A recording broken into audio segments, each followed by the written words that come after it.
All right, we should be live. Okay, great. Well, it's 1 o'clock, and I'm going to wait for a couple more minutes to see if anybody will join in. My name is Doug Pode, Senior Transportation Planner here at the Area Plan Commission. Got an exciting meeting, at least I hope it's an exciting meeting scheduled here. We'll wait a few more minutes to see if anybody else will join in.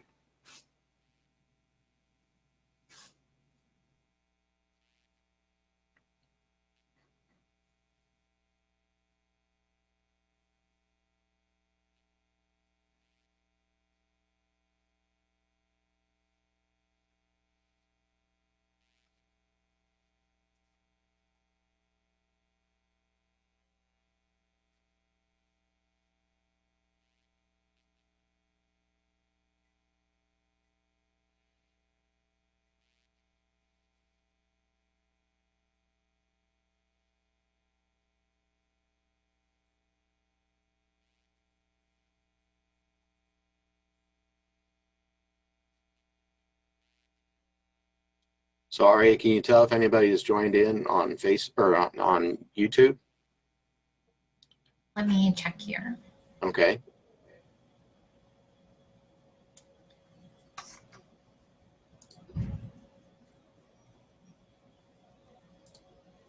Looks like it's only me on YouTube right now.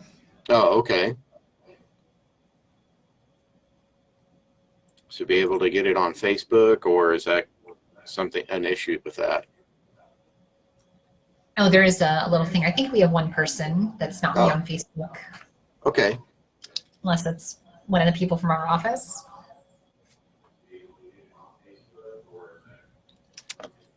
Okay.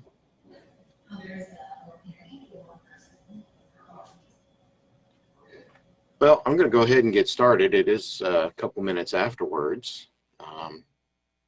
So we have a lot of work to do, time to roll up our sleeves. First, I'd like to thank everyone for listening in on this virtual meeting this afternoon.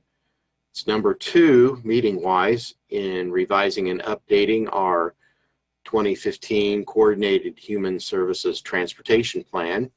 And if you notice, we're now calling it Transportation Plan instead of a Transit Plan.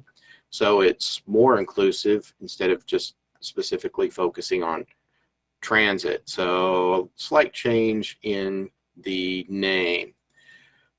We do have a few people that have joined us, and I'd like to specifically welcome everybody. Again, I'm Doug Pode, the Area Plan Commission, Senior Transportation Planner, and addressing the transportation issues for the elderly, low income, and disabled persons. I helped with establishing the first plan done in 2018 and then the updated plan in 2015. Before we go on, I'd like to go around, I guess, supposedly the virtual meeting room and have everybody do some introductions.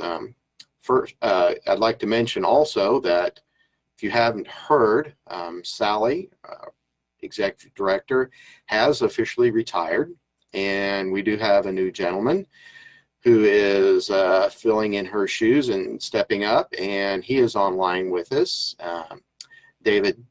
And would you please introduce yourself? Thanks, Doug. David Hiddle, Executive Director for 2 months now of the Area Plan Commission, and I'm glad to be here. Thank you.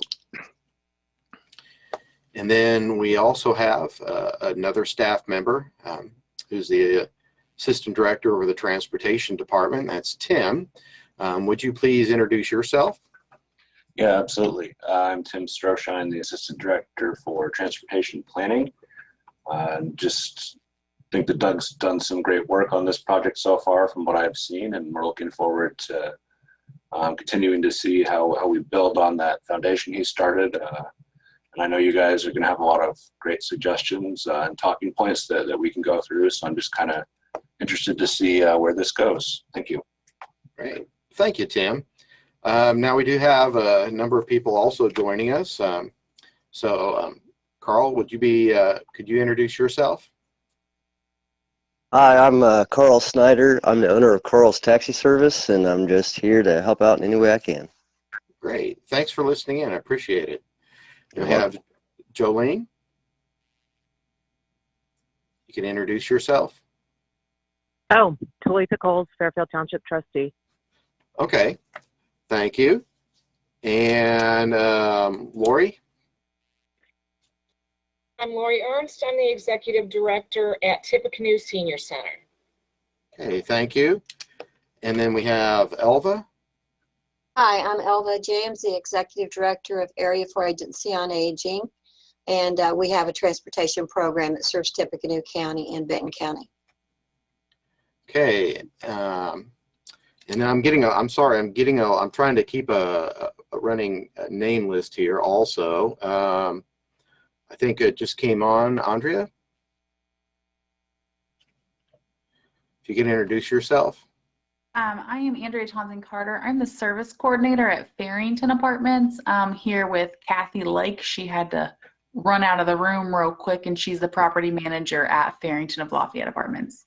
Okay, thank you. And then let me see, who did I miss? I know I've been missing some people. I think Robert. Yeah, I'm Robert Crowder. I'm the director of ViaQuest Hospice in West Lafayette. Great. Thank you. Now, did I miss somebody? If I did, could you please hop on? I think I got everybody, but just in case. Michelle Reynolds, Lafayette Housing Authority Executive Director.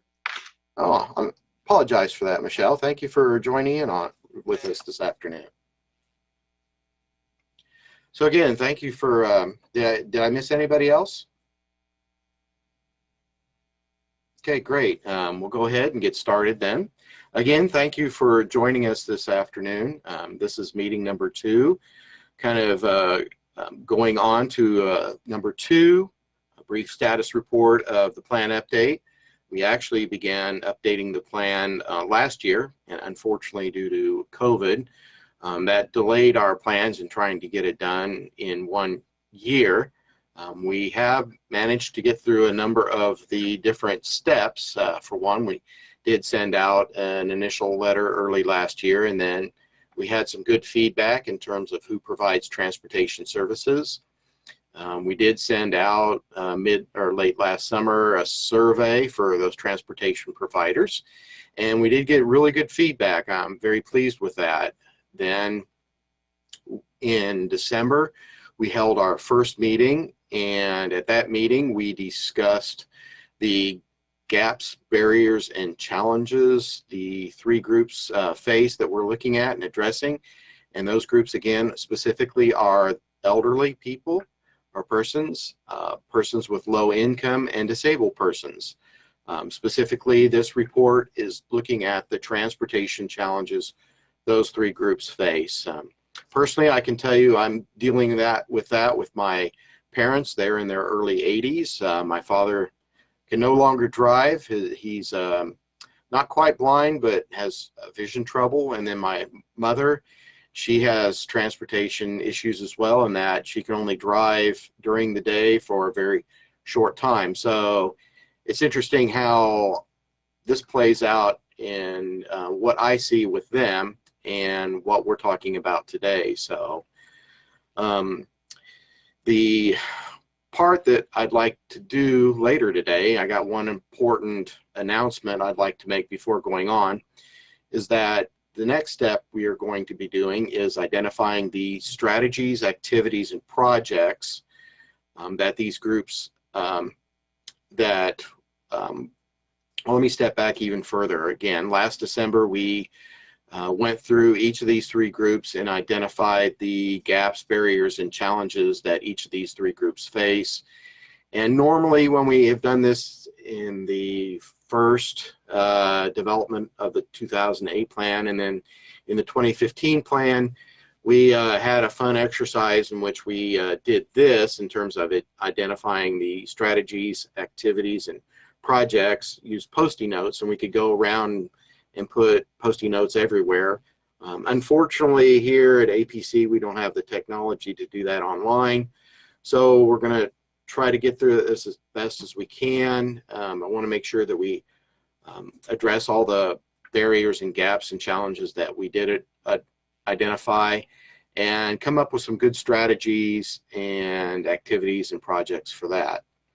But in the meantime, I'd like to share something that we just recently completed. And on your screen, you can see an updated transportation resource guide with the surveys that we did or conducted last year, and then we did some updated phone calling, and then made sure the wording was correct. We developed a new brochure, and it is located on our website. We just actually updated it.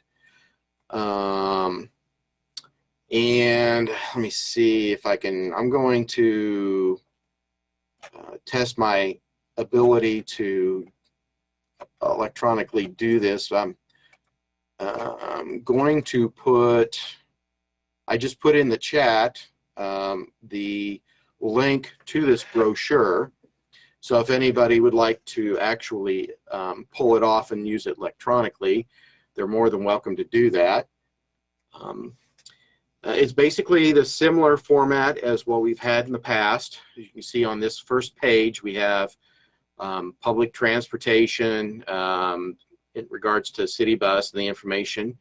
We have the information for the nonprofit transportation providers, and then we have information for private transportation providers.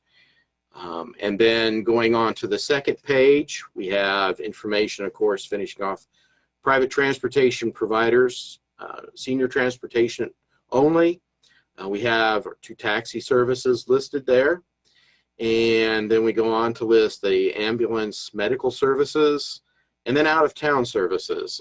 As you know, or if you remember back from the previous 2, this may seem a lot more crowded. We did have additional providers added to this brochure, so things did get a little tight. I'm afraid if we have any more, we're going to have to go with some kind of different format. I see Aria also put up a link to it as well, so hopefully between those 2 you can get that. Now, if you would like paper copies, in the past we provided them. Just please let me know, and I'll be more than happy to make paper copies, and we will have these available here in the up and coming weeks. So just feel free to either give us a call, send us an email, or even put it up here in chat if you'd like those. With it now being up and available, we are going to have this translated into Spanish, and we are in the process of getting that done. And we are also going to have it translated into Chinese and Korean, because those 2 groups have a substantial population here in Tippecanoe County. So we are going to have those 3 translations. So I'm excited to present this. This is the first time we're presenting this outside of our office. So feel free, if you'd like copies, please in paper, please let me know. So going on to the next part of our the big part of the reason why we're having this is that, as I mentioned before, this plan looks at the transportation challenges of the elderly, low income, and disabled persons. So we've identified the gaps, barriers, and challenges of all 3 groups, and I've actually put together a worksheet that lists those individually. And I'm going to bring up here the first one, if I bring it over here. And I wish there was an easier way to do this, and my apologies. So if you're like to just listen in on 1 or 2 of them, I'm sorry. I wish there was a different way we could do this. But we have each group divided by the issues, first of all, that were identified in the 2015 plan that carries over. And then our second group or section is or includes the issues from the 2015 plan that we either combined, modified, changed in some way. And we have those 2015 strategies. And then, of course, at the end, we have all the new strategies.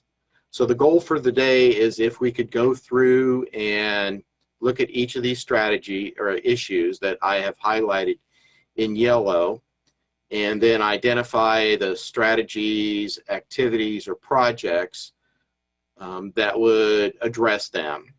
That's the major goal of today. So I hope we can get through, and I'd like to get through all three of these groups and look at all of the issues, barriers, and gaps. So please feel free to either chat or tell me what to do. I have a worksheet here starting out with the elderly. The next step in this process is actually then taking these and then prioritizing the projects. But in the original plan and in the updated plan, we decided not to prioritize these projects. What we did was to decide that we are only going to have two priorities. One, additional funding and additional service. And then for all of the strategies, projects, and activities, we decided to allocate or decide or choose which agency would be best to handle those. So my proposal, at least for here, is that after we get this done, the staff here is then going to then take these and then sort them by what we think is the best organization to accomplish these. And then we are going to email those out to everybody who is here. And then if you could review that and then let us know if we are correct or if any changes needed to be done. Otherwise, we can then go through these individually and just tag those on. So the question I'm putting out to the group is that would you prefer to do it first step that I've indicated in terms of having us put it together and then having everybody to review it on their own time, or take the extra time and identify it here today? Any comments or feedback regarding that? This is Ella. It seems like that'll take a long time to do. I'm not sure what your time frames are. Well, I'm hoping to get this, we could accomplish in going through all of these in 2 hours, because I know everybody's busy and I'd like to do it as quickly as possible. Okay. So. And today it is. Okay. So what if we just go ahead and let us go ahead and put this all together in one big table like we did in the previous two plans, and send the email out to everybody and then comment on that. Is that okay? Or was that confusing?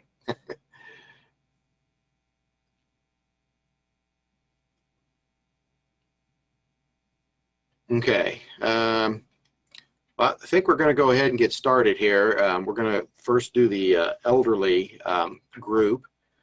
And once again, these are the ones that are carried over from the 2015 plan. The first issue, sufficient transportation to accommodate growing number of seniors.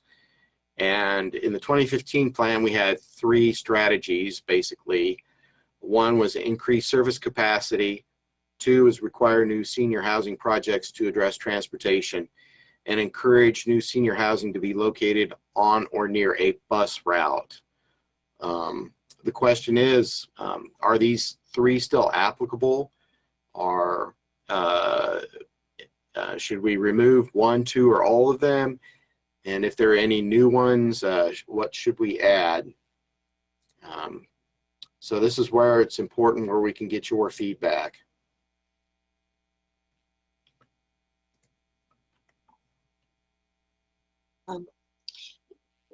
This is Elba again. I'm sorry, but I think with COVID, it kind of changed a whole lot of things as far as transportation goes. And we're just kind of we're running transportation, but it was like one person in each vehicle, and now we've increased that. So I think with the number of seniors we're going to have, I think we still need to increase service capacity regardless of where we are currently. I do not think the need's been met. Okay. Yeah, that's a pretty important comment that I've heard from others as well, is that with the transportation that's been provided over the past year, how many people or agencies have had to pull back and reduce or even eliminate transportation services. So yes, I agree that, you know, it will increase, especially when we get to, I guess, a more normal state. So we'll definitely, I guess, leave that one in. Are the other two okay, or do we need to add a new one? What is everybody's thoughts? I think just being over here at Farrington, one of our main issues that I see with our residents are that, yes, we are right near a bus route. However, outside of Farrington, there is no city sidewalk to get to the stop, nor any place for them to sit or be sheltered if they are trying to catch the bus. So that's just really hard to encourage them to use the public transportation when it's really not safe for them to get out there or wait. Okay. So sufficient transportation in terms of connection. Let me see how I can word this. Yeah. Connection between housing and bus routes. Yeah. And or bus stops. Access to bus, yeah. It's a connection between housing and access. I think it's a matter of being able to access the city bus for some people. Okay. It's not curb to curb. No. We do. Area 4 does actual. It's not on the list, but curb to curb for people with Medicaid if they're not mobile enough to use the city bus countywide. So. Yeah, matter of fact, that was these two are really good, and actually those were. We'll see that later on in terms of both issues with getting to the bus stop. Let me see. So if I put connection between housing and bus stops, and then, sorry, what was the other one? Accessing? Having adequate shelter when you get there. Yeah. Waiting areas or something. The transit amenities such as benches, bus shelters, those sorts of things, I think tie into that. So people can be safe and sheltered while they wait, especially in inclement weather. Okay. So having adequate amenities at bus stops? That's how it summarize it all? Sure. Okay. Are there any additional ones? Or should we go on to the next one?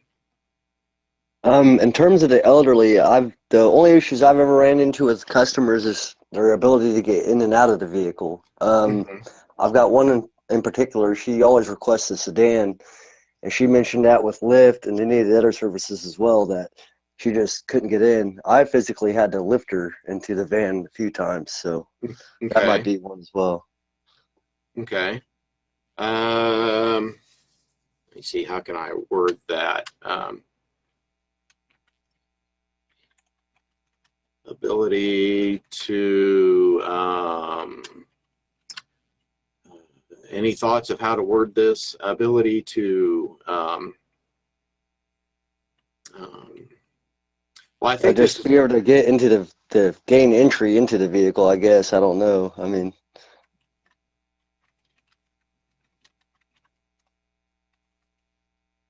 but I don't know how to word that. Okay, ability to gain entry into a vehicle.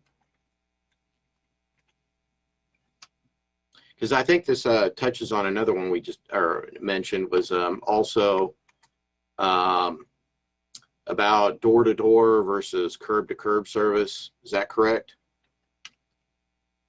It is with the seniors that curb to curb is really important versus waiting somewhere. I mean, that's part of the whole accessing it is being able to get to it and wait there and get on independently. And those are people that we can serve.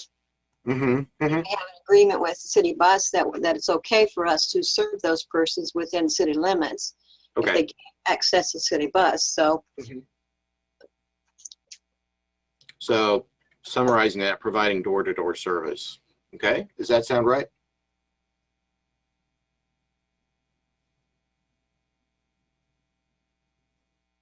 Okay, I think we're going to move on to the next one. The issue was identified, transportation services for seniors with limited income. Of course, this limited income, provide additional education about transportation options that are targeted to seniors, develop and implement fundraising programs for nonprofit providers. Those were the two strategies that were identified in the previous plan to address the services for seniors with limited income. Do both of those seem to be still accurate? Do we need to change those, modify them, or do we need to add any new ones? I have something I wanted to bring up for the group, just so that you guys can share your knowledge with us on this. But are there maybe like grants or those sorts of programs that you as transportation providers can apply for? And is that something that we could assist you with, or is that not a consideration?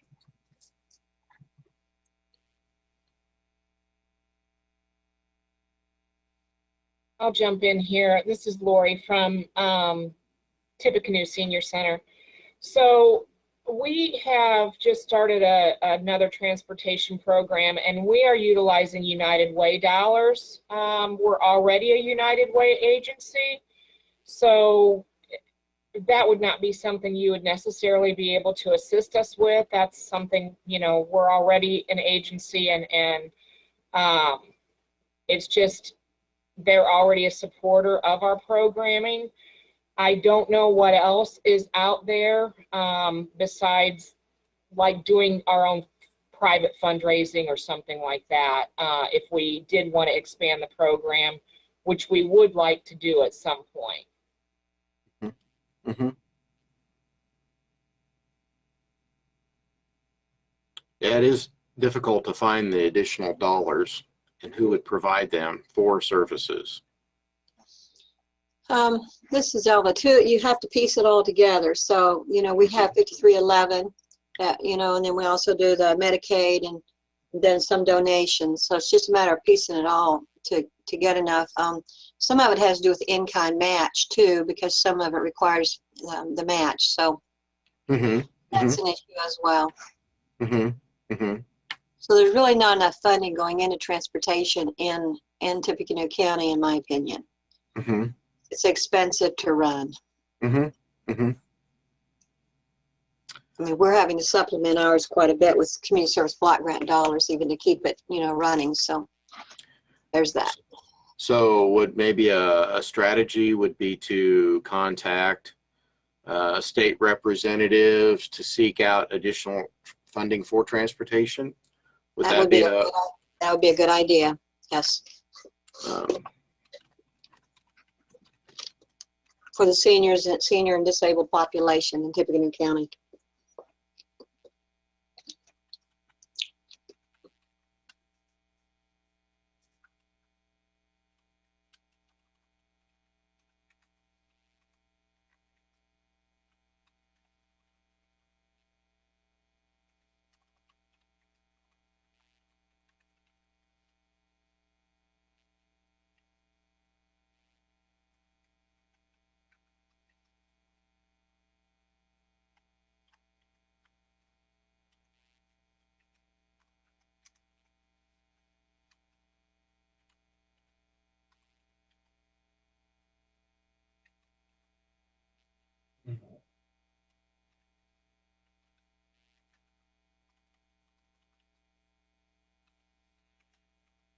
Elderly and what was the other group? I'm trying to.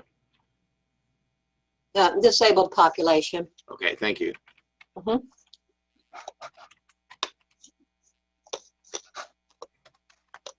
Okay, are there any other strategies, activities, or projects we should add to this? Anybody I can think of?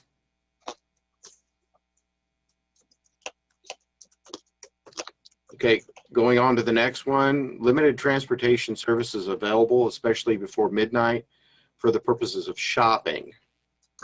The strategies were additional trip planning education efforts targeted to seniors, increase service capacity, seek additional operating funding for nonprofit providers, seek additional assistance from service organizations and private transit providers. Do those four seem to still be applicable?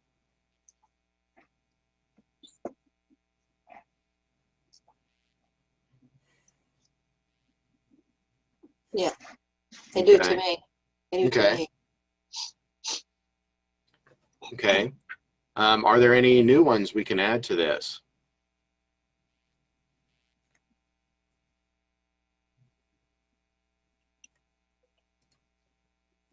Okay, I'll put none.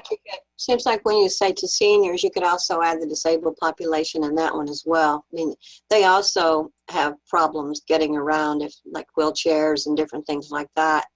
I know there's an access bus, and then we do some of that, but it's difficult curb to curb Right, exactly. And and when we get expensive.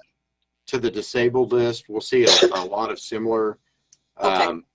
Yeah, I mean, there's a lot of them that pretty much mirror. And when we did this exercise back in December, there are some that we added to both elderly and disabled, and then actually all three. So there are some similarities between all three of them. So any, just to follow up on this one, any new ones? Yeah, I have a question. Okay. Are we looking at the children also that are in alternative schools? Because I do know some of them have problems getting to their alternative schools. Okay, that probably I don't know if that probably would fall into maybe low income. Is that what you're looking for? Or I mean, Yeah, I these are believe like, yes, most of them are lower income. okay. Yeah, we can look at that when we get to the low income, and then I don't know if we have something that addresses that issue, but we can definitely, when we get to that group, we can discuss that, if that's okay. If you can hold on, remember that. Is that okay? Definitely. Yes. Thank you. Sure. Okay, just to tie this one up, any new strategies for this one issue?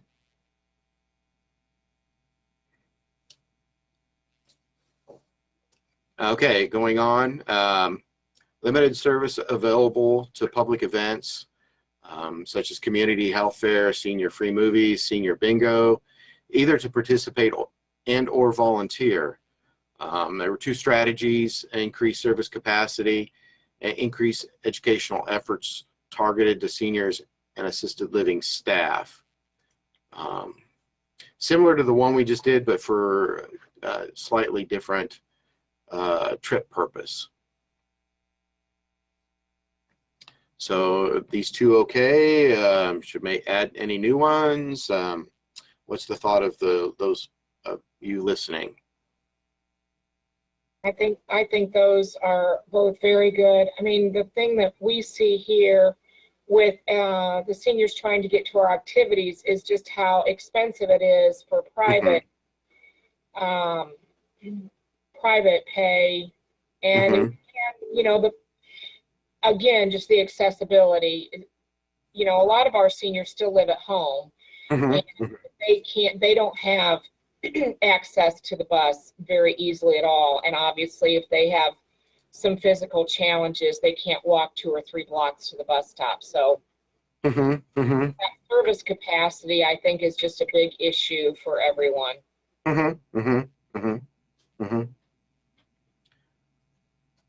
So the increasing service capacity would be more, yes, it would be nice for like a city bus, but then also for more personalized transportation.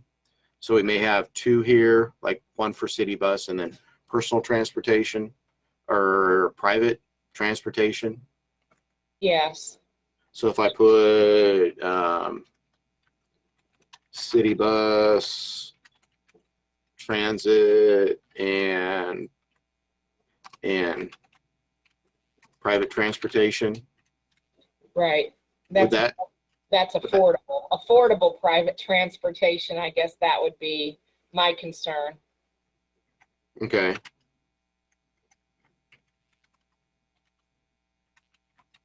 Okay, got it. Anything else for this one?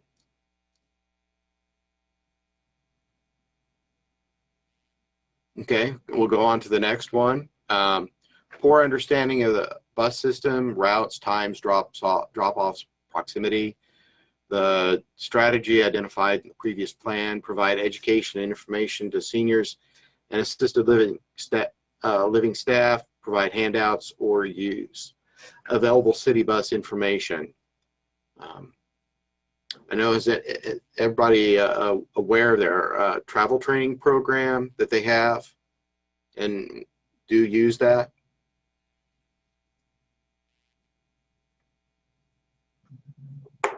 Doug, I have a question about the travel training program. I know Yes. that, obviously, in addition to that, City Bus, of course, has, their app and stuff. And maybe for the senior population, that's not always the easiest sort of way for them to access information. Right. But could there maybe be alternate ways that that information could be provided? Because it's really helpful for people to have, not kind of live information about the bus will be here in 3 minutes or however much. I think that really helps people, reduce wait times and plan their trips a little better. So is there anything like that available that you know of? Yes, their travel training program they've had for quite a while.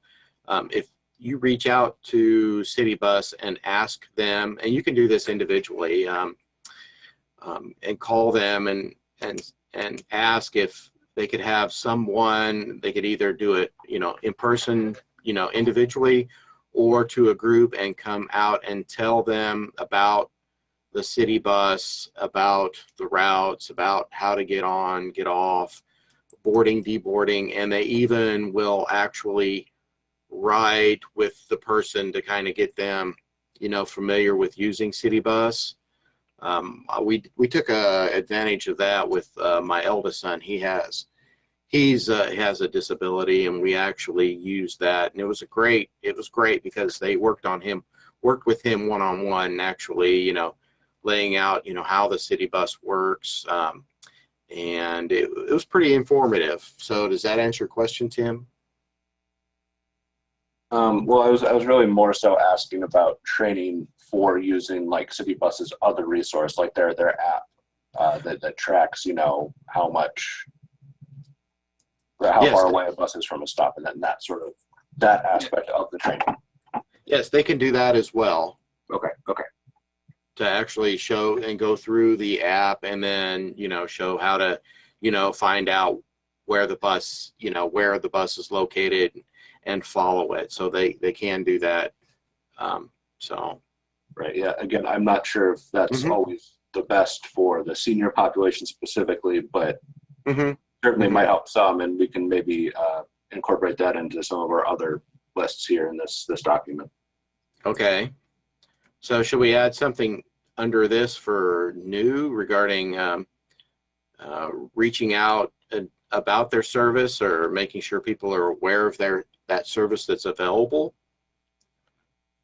Or what should we do?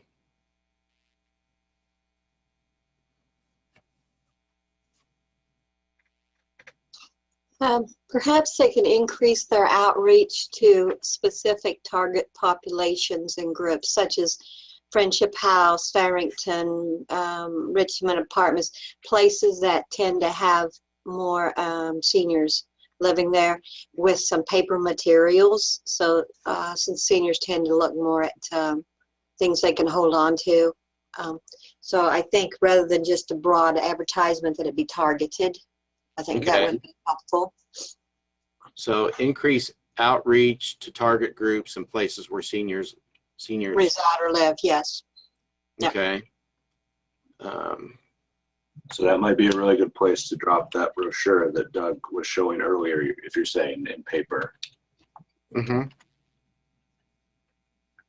Okay. Okay. So does that catch that one, summarize it pretty well?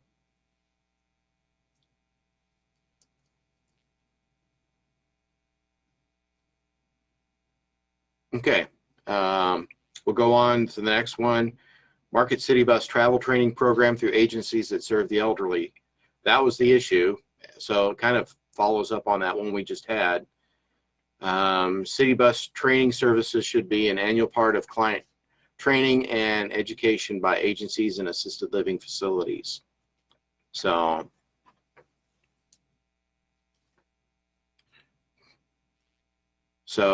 should we back up to that?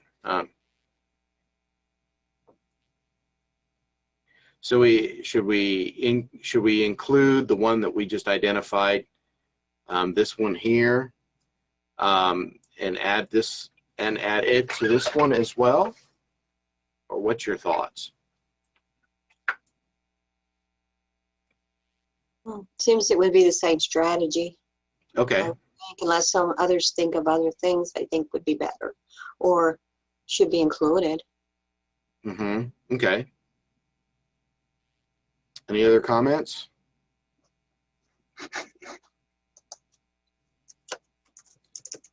Okay, we'll go on. Let me reduce this down a little bit.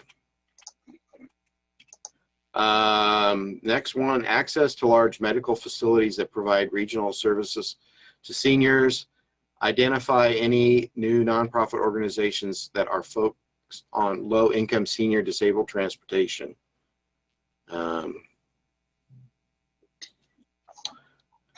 So that was the one that came up in 2015. I do know right now City Bus, I believe, does provide service to both hospitals, if I remember correctly right now. Area 4 does as well. Mm-hmm. It's on an appointment basis, and it's for, Medicaid trips usually. They do have to schedule them ahead. Mm-hmm. Mm-hmm. And that wasn't on your summary of services, that you gave us. It didn't really go into that detail. Mm-hmm. Mm-hmm. Mm-hmm. So that's, and I think there's some private transportation providers too that are new that probably need to be, if you're making a list, listed here as identified or something like that. Yeah, if this is applicable, this could be applicable to public, nonprofit, private, to anyone. And that's where we take it if we, the next step in terms of if it is applicable to whatever agency, will list it under that. So any additional thoughts? The issue is to access to large medical facility.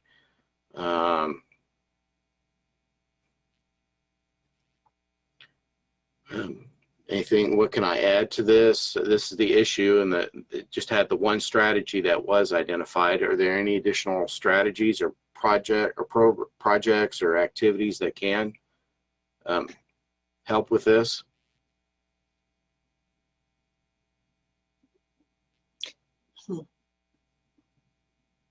Well, your strategy is to identify, and if there's some that are left off of the master list, then Yeah. it would be you update the materials with any new ones that have surfaced, or So we need to update the list frequently. I would say so as new ones come about.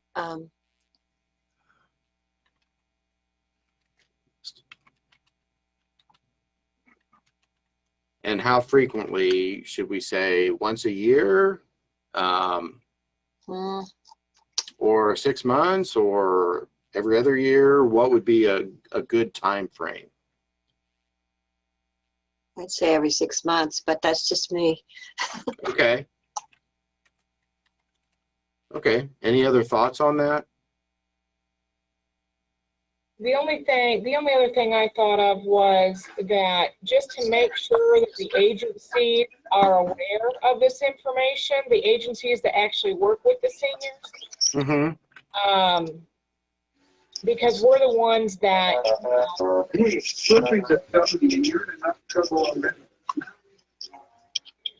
we're the ones that are getting the information out to seniors that we serve, and many times they're not utilizing, the internet. They're making phone calls, or it's word of mouth, or they're coming to us and saying, I need help with this situation. So, okay. I guess just making sure that the agencies have these updates as well. Okay. So make sure the agencies are aware of the information and updates. Yeah. So that summarize it? Yep. Okay, great. Anything else for this one? Yeah, actually, I had a question. Like a lot of times, okay, so I do serve the elderly and stuff like that, but I am a private taxi service. And I've had the hospitals call me quite a bit asking if I accepted Medicaid, and I don't even know how to go about that process to even do that. So, I mean, maybe some more information available to us providers where we could go through and, set that up. Information made. You'd have to go through Medicaid and become a private vendor for transportation is what you'd have to do. Yeah. All right. That'd be the first step to get approved through Medicaid. Okay, I was curious about that, but yeah, any information about that would be awesome, really. So. That's the first step. So you can go to Medicaid and online, and then transportation, and then locate the paperwork that you have to do. It takes a while. Okay, yeah, I figured it would, but thanks. It's worth it, though, honestly, and it would be good for community. Yeah, that's really what I'm interested in anyway. So I mean, but thanks. So information on how to be information made available to private transportation to be able to provide medical transportation services.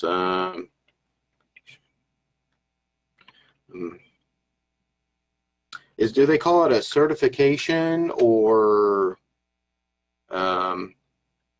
when you officially become being able to provide that service? I think so. You become a certified vendor or provider, yes.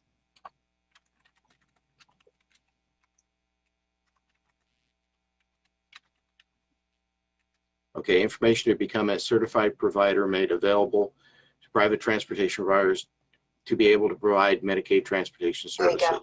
I believe you got it. By George, okay. You got it. Excellent. Thank you. Thank you. Anything else on this one? Okay, going on to the next one. Also keeping an eye on the clock here. More transportation options in the county or rural areas. Encourage church and civic groups through marketing and group meetings to use their buses for weekday and evening transportation options. Any thoughts?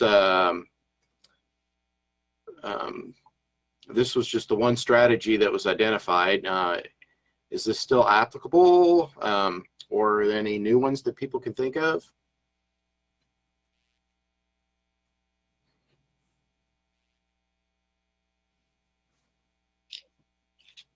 Well, it seems like for that one, you'd have to have some kind of strategy, because say we want to encourage them, we encourage them. Yes, please do that.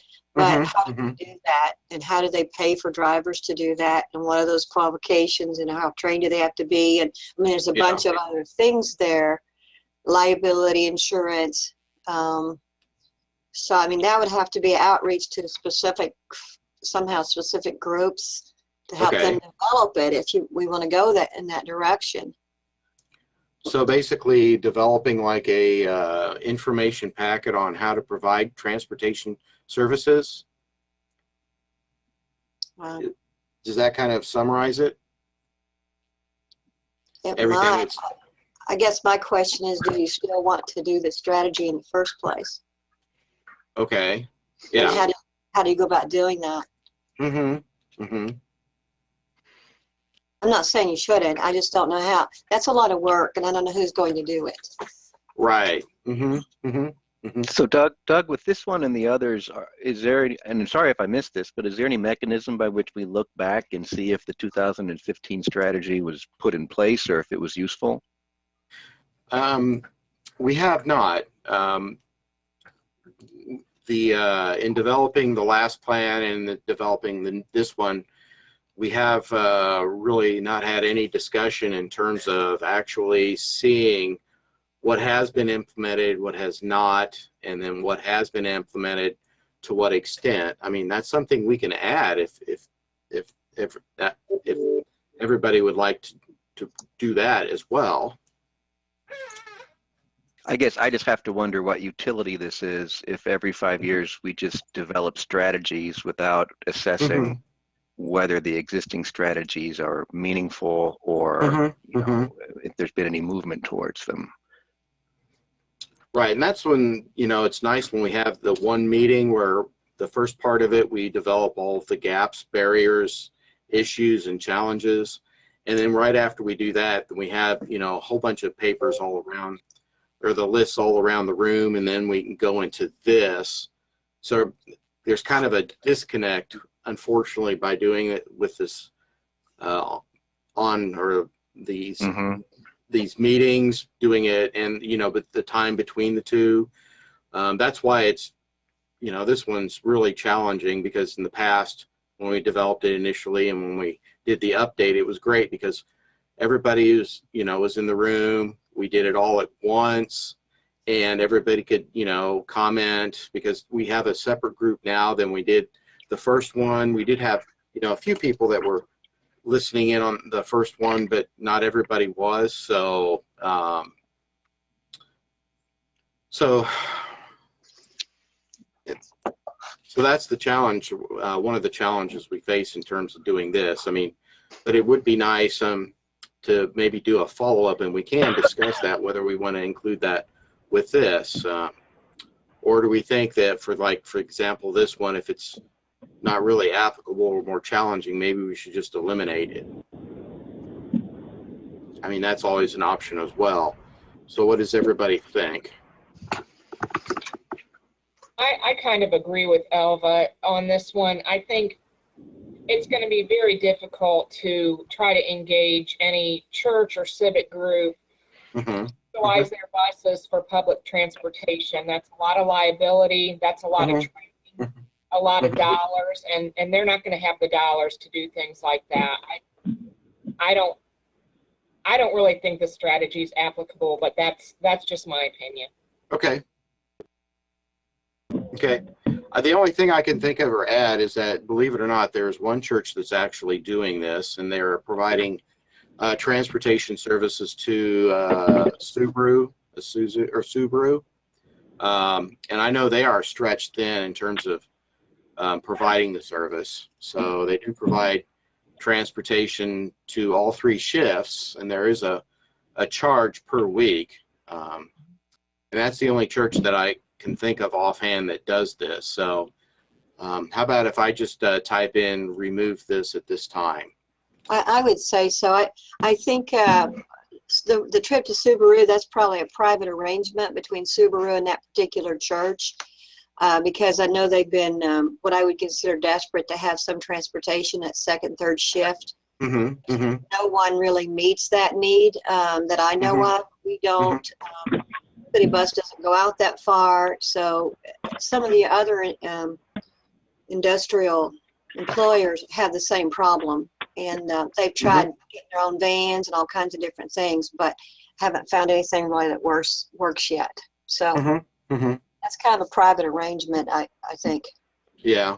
Well, I can mention that City Bus, if you haven't been out there at Subaru in quite a while, they do now have a new entrance onto Haggerty. I think it's Haggerty on the north side of the plant. And and believe it or not, City Bus does run down to that entrance. I think a couple times a day. They can't do it all the time, but they do stop there. They did have to extend one of their routes.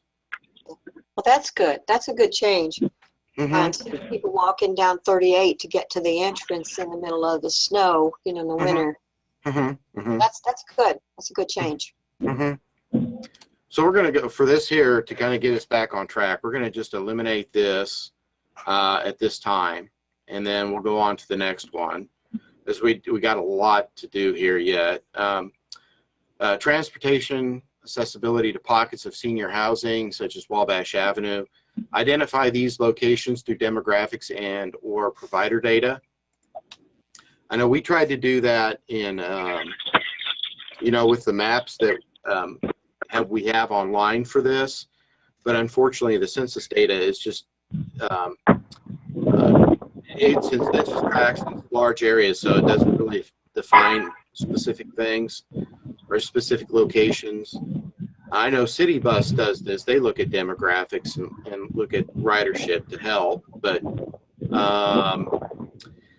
so is there any other thoughts about this one? Any other strategies? I mean,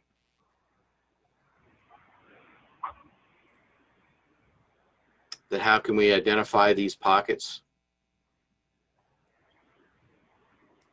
I guess I'm kind of confused about what you mean by pockets of senior housing, because obviously we have senior housing facilities, but I don't know of just neighborhoods that are just basically seniors. I mean, our seniors live all over the county, so maybe I'm just unaware that there are pockets, but I wasn't aware that that is such a thing. Yeah, we've seen it in the past. Specific neighborhoods that would have a higher than average senior population. Unfortunately, now we don't have the detailed demographics until we get the 2020 census detail information to do a good analysis of this. The American Community Surveys just doesn't provide specific detail. And that's one thing we can look at here when that new census data is released, to see where, more in depth, where this higher than average senior population would be located. If that would be of any interest to anybody listening in.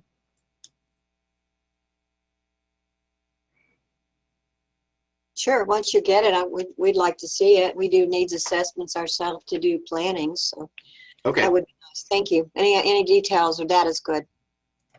Okay, so how about I put in here 2020 census to kind of look at that. So that would be probably my task to do once the data is available. Does that sound like a good strategy?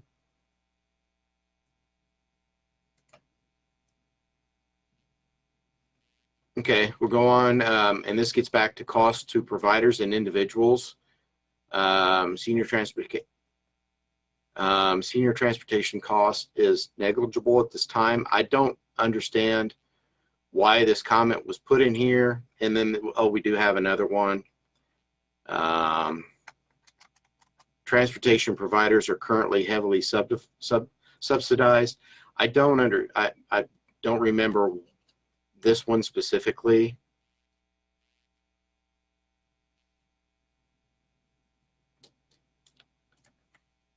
So what that reference is actually.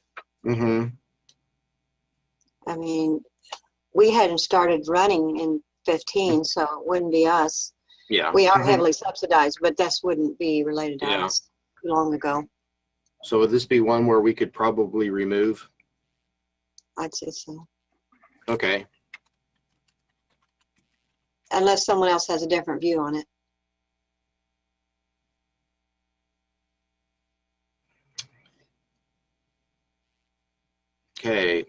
Not hearing anybody, so we'll go ahead and move on. And the last one from the one from the previous plan, the limited number of drivers and vehicles affects how quickly service can be provided, and sometimes there are long waits for service. Solution to many of the challenges and barriers that currently exist. Not really a good solution. I mean, I think this was just kind of added in there at the last minute. But I know right now, listening in on City Bus, hiring drivers is a challenge. And they've had to do a lot of marketing to hire drivers. That's a challenge for us as well. We're trying to add a part-time driver. We schedule interviews and no one shows up or calls in a Zoom call. And we've been trying for at least 3 months to add an additional person. We have enough vehicles. It's the drivers that are needed. That's an employee issue, or locating qualified employees. Yeah.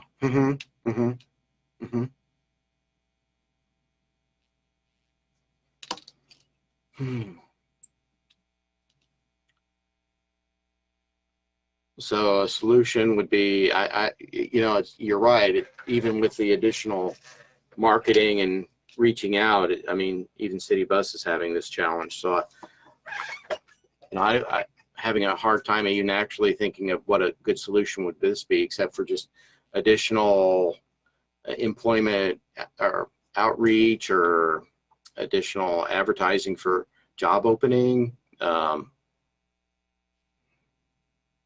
Thoughts, comments on what to do with this one?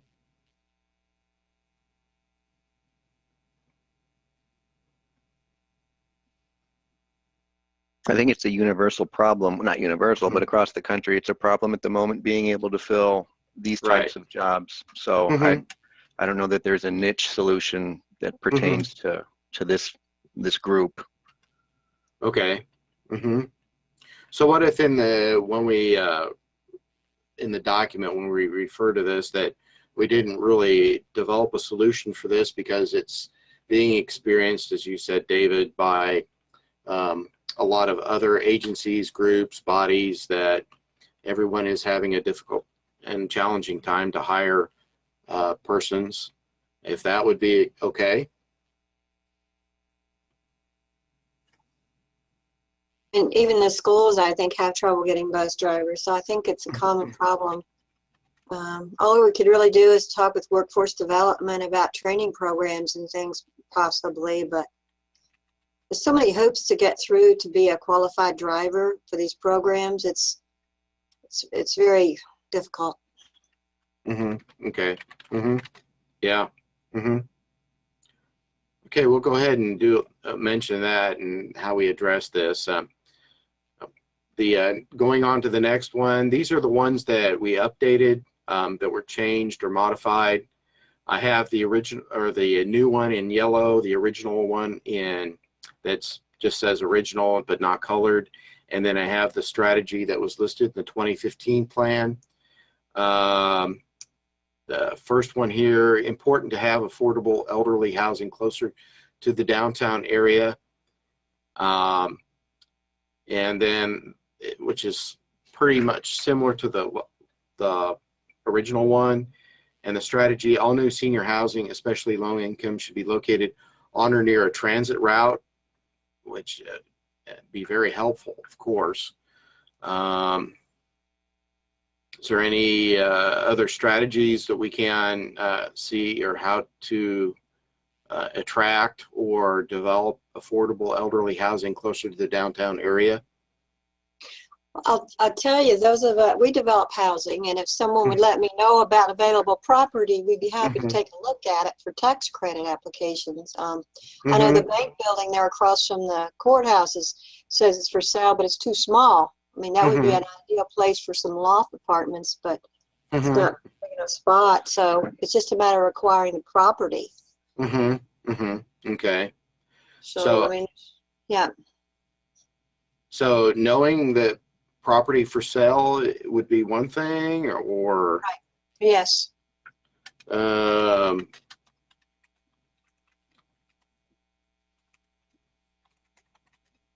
mean, we built in Otterburn, which is certainly not on a bus route. And then over at H38, well, those aren't senior housing, but property's hard to come by now, and it's expensive right. locally. Yeah, I believe our new director has discovered that as well, right, David? This is true, Doug. As a new resident of Benton County, yes, this is true. Okay, so we'll go on. Transportation is usually during the day, more city bus service for weekend transportation. Of course, this seems to be pretty straightforward. The way to do this is increase service capacity for city bus and then seek additional operating funding because that's what they need to provide the service. That seems to be pretty straightforward. Is there any new ones that they could add to this? So I know today, unfortunately, I don't think we have anybody from City Bus here. My guess would be to leave this one alone and then go on to the next one. Does that seem okay?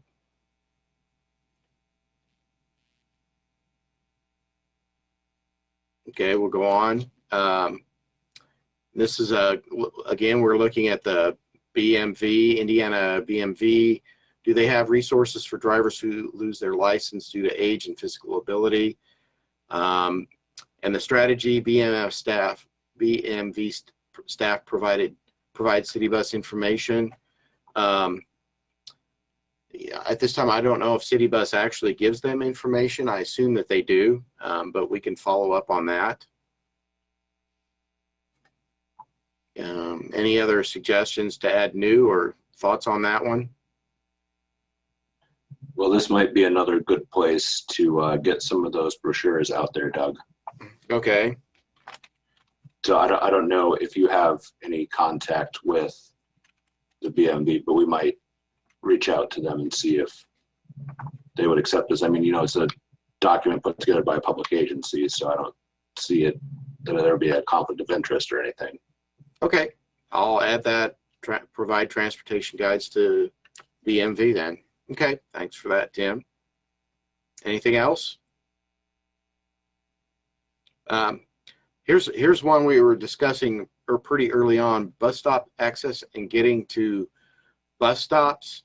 This is pretty much identical to last year, nearly our last one. Add sidewalks, add street lighting, adopt new thoroughfare plan, better sidewalk maintenance, including snow removal, trimming of vegetation, city enforcement of snow removal from sidewalks. I think probably more amenities at bus stops like shelters. Would that be one that we could add?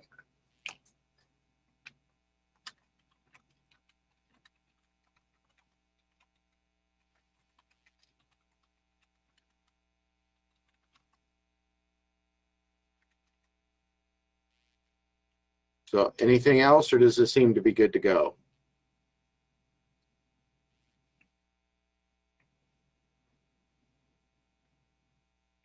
Okay, and I'm going to scoot this down. And these are the new issues that were decided. There's a few of them. And this we also touched on earlier. Some seniors need door-to-door service instead of just curb-to-curb service, especially those who have mobility issues and cannot get to the curb. Door-to-door service is very expensive, and there is a growing need for this service. So for strategies, how could we address this? I know one, provide additional service, but that would be a pretty easy one, but how applicable is that? So is there anything that we could do to address this issue?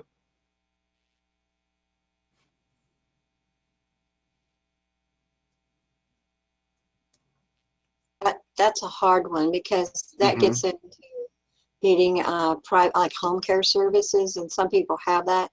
Yeah. So that someone helps them get out the door and to the bus. Mm-hmm. Mm-hmm. Mm-hmm. So I mean,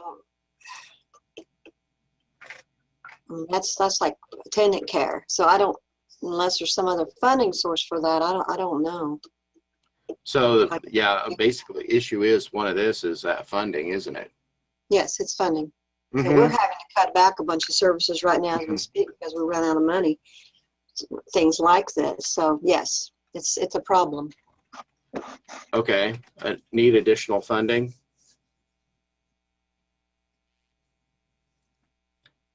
Should we leave this one as this, or is there any additional ones that we, or any additional strategies that we can assign to this?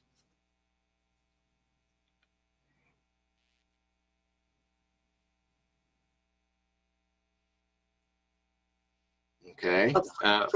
For seniors that could afford to pay, it would be a private service that they could pay. Mm-hmm. So it might be more availability of private pay service. Okay. Mm-hmm. Not everyone's low income that needs transportation.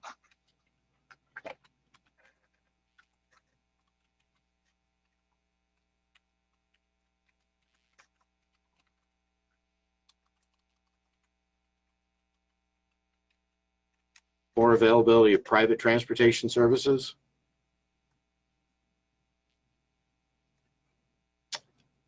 Okay, anything else with that, or does that seem to be?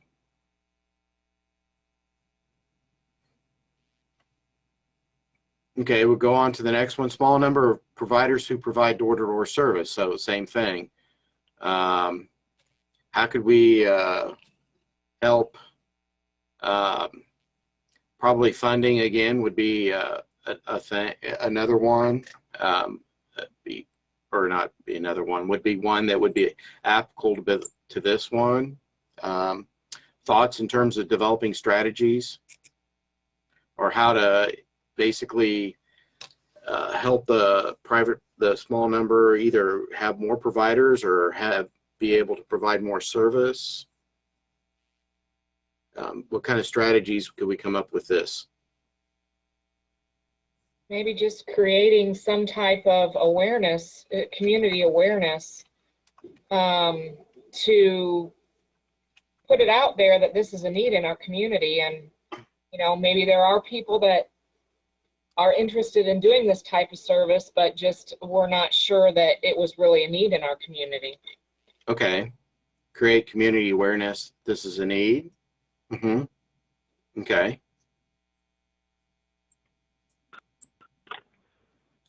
Think something like for example, for us through Facebook and Nextdoor, would that work, or would that, we need some kind of additional, like this would be more broad that, I don't know how to get the word out. Social media is always, you know, a great avenue to do things like that, but you know, there's probably other marketing tools that you could use as well.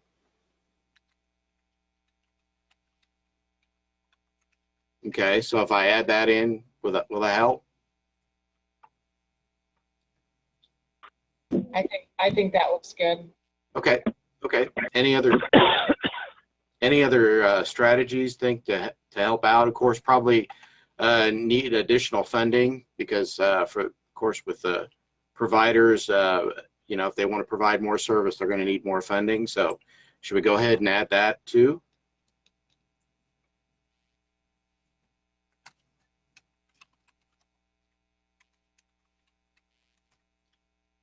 Okay. So any other ones or any other strategies I could add?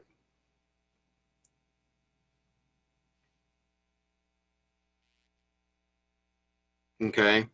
And this is the last one for the elderly. Of course, this is unfortunately the longest one.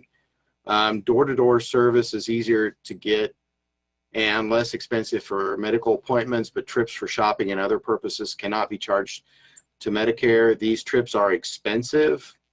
We probably can't change the Medicare rules, can we? Actually, it's Medicaid, not For Medicare. Medicaid? So Okay, you change that because that's what pays for transportation is Medicaid. okay. So I don't know about the rest of it. I mean, Yeah. people could take ours, but they'd have to pay $5 a person to go shopping. Mm-hmm. That Mm-hmm. doesn't seem like, you know, they have to arrange it ahead of time. So, I mean, it is available. Yeah. Mm-hmm. Mm-hmm. Mm-hmm. Mm-hmm. Maybe if they were more made more aware of the different services that are available. Right.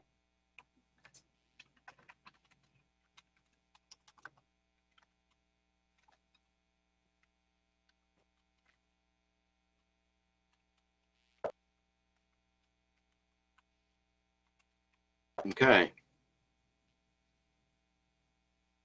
Not a award. My fingers can't type. Okay. Anything else? Is there any other strategies that would be able to address this?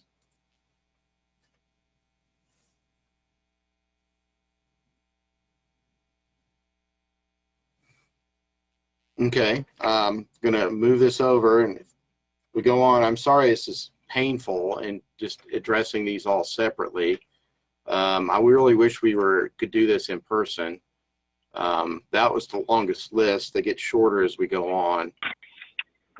So again, my apologies for if you can think of a way we can get through this a lot quicker or come up with a better discussion, please let me know. For the disabled, again, these are the ones that we've carried over from the 2015 plan. The first one, some persons with disabilities can use regular buses when weather is good, but can't when weather is treacherous. Matter of fact, when we were discussing this at the December meeting, it was announced by city bus staff that there is conditional approval that in cases like this, they can use access. So the first one there, they do actually do that. So probably could, I think we should leave that one in so they can continue that program that supports that. And then we also have the additional bus shelters, sidewalks, concrete pads, implementing a snow removal program. So any additional new ones or changes that can we think of with this, or should we go on?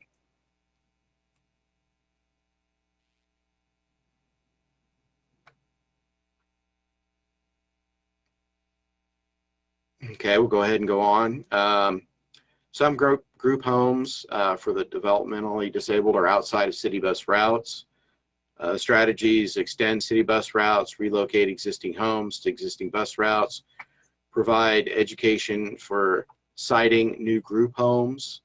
Those seem to address those, or those three strategies address this. Are there any new ones or any changes that we should make? Or new strategies that we can think of? I guess I'm not sure where this one actually came from because a lot of the group homes have their own vans and they transport their own people that live in their group homes. Okay. Like Wildlife Center and ASI and some of the others. I don't know. I mean, there may be some riders that go to work that live in group homes that use the city bus routes, perhaps. Yeah, I know that this was an issue in not only in this plan but in the previous plan where there were some homes located outside of city bus, and that they did have to rely on like the service you provided. That they didn't have an option other than trying to find a private ridership, whether it be by a friend or like taxi service. Yeah. So this was trying to give them additional options, transportation options. Yes, I understand. But when you say relocate existing homes, you know, and I can't speak for them, but the group home folks, they own those homes. They're not going to just like move them, you know. So that seems not realistic from my perspective. Okay. I mean, I've been in and out of those group homes in a previous job that I had, and I know kind of where they're located and what the setup is. But obviously, I can't speak for them. But they're not going to just like. It's not like they're renting the place; they own it usually. Right. Okay. We'll go ahead and remove that one then. So, and then going on to the next one, agencies are seeing more clients who are disabled from war injuries. And the only solution or strategy that, that was developed, the last one, Red Cross needs accessible van and additional trained volunteers. Are any of you who are online see more clients who are disabled veterans?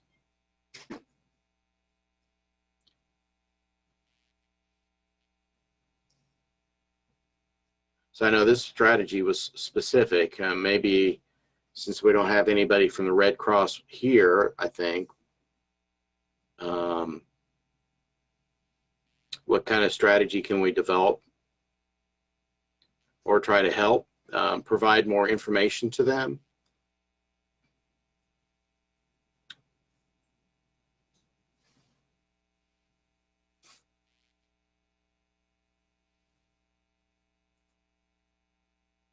So how about, and then we take out the Red Cross one, since that's very specific, and then just maybe provide additional, maybe provide like the transportation brochure to the county veterans office and to the soldiers veterans home.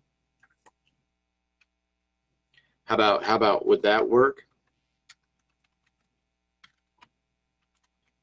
I go to the veterans meetings monthly. I could make sure that all of the veterans, they have different groups, make sure that they get the brochures if I could come down and pick them up. Oh, that would be great. I'll just plan on coming down to your office this week and pick up some brochures. There's a meeting this Thursday. Okay. We'll crank out a bunch of them tomorrow. That'd be great. Okay.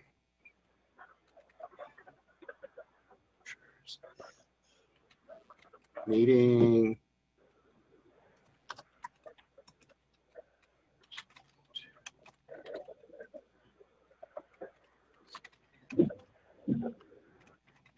So hand out brochures at meetings and then provide transportation brochures to county office, and that I just put in for right now it'd be veterans home. So does that work?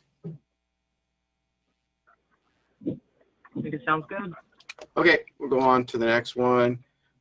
Work release persons need transportation to and from the community corrections facility. I will have to, I can report that City Bus actually started, I think last week sometime. The connector route does go up to the community corrections, and it was because this strategy was identified that they could tap into federal funds from the Federal Transit Administration to provide that additional service. So I would like to actually leave that one in, so in case if they can no longer provide service, they can try to use this again to tap into those federal funds. So, and matter of fact, looking at the rest of them, I think that'd probably be pretty good. Is there any new ones that people would like to add or can think of?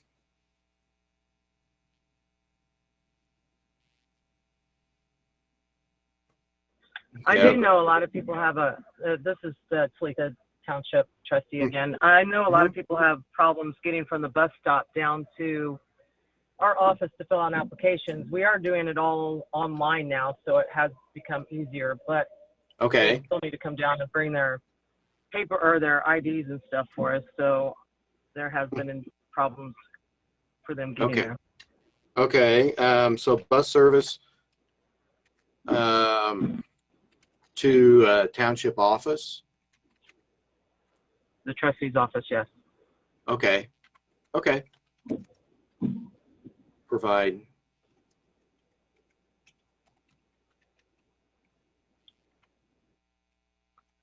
So I do know that Wabash Avenue, they are looking at providing service, and they've been trying to figure out how to do that.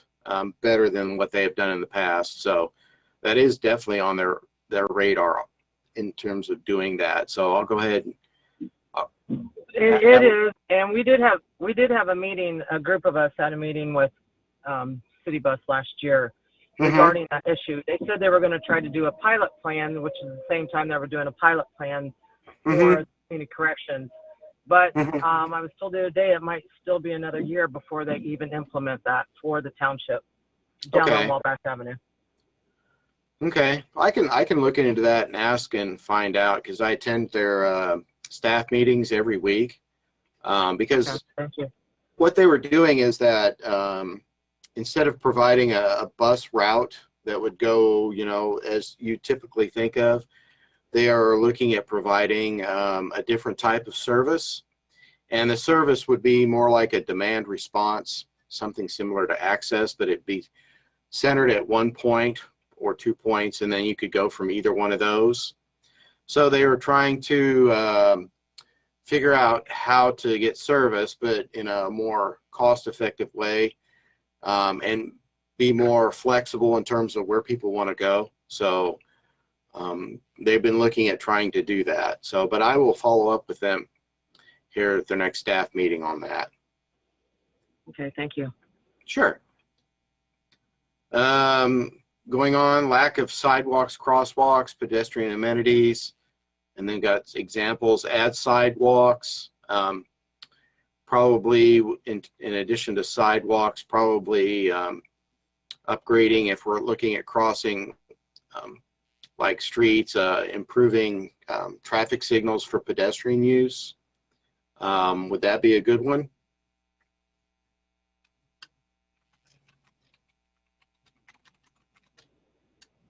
I think it would be a good one. Buttons and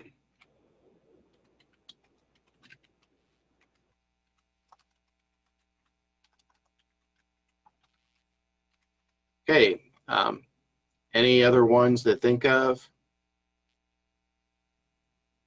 So I know the city of Lafayette is definitely looking at how to improve people walking along South Street. They are looking into that and actually proposed a project, but it is fairly expensive, and it's down, at least planned for down the road right now, but they are looking at it. I'll go on to the next one. A list of potential providers need to be more accessible to potential clients. Set up updated contact lists to agencies twice a year in January and June.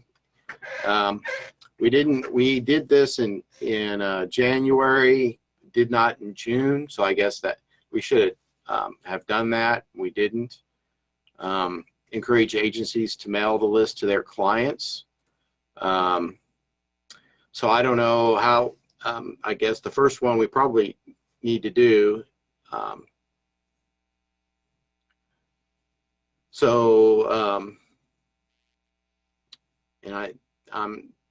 And then I guess we update our contact list and then send that out, which we can do here. Our mailing list, if anybody's interested, we can do that right now, at least the mailing list that we had, if people are interested in that. So what are your thoughts?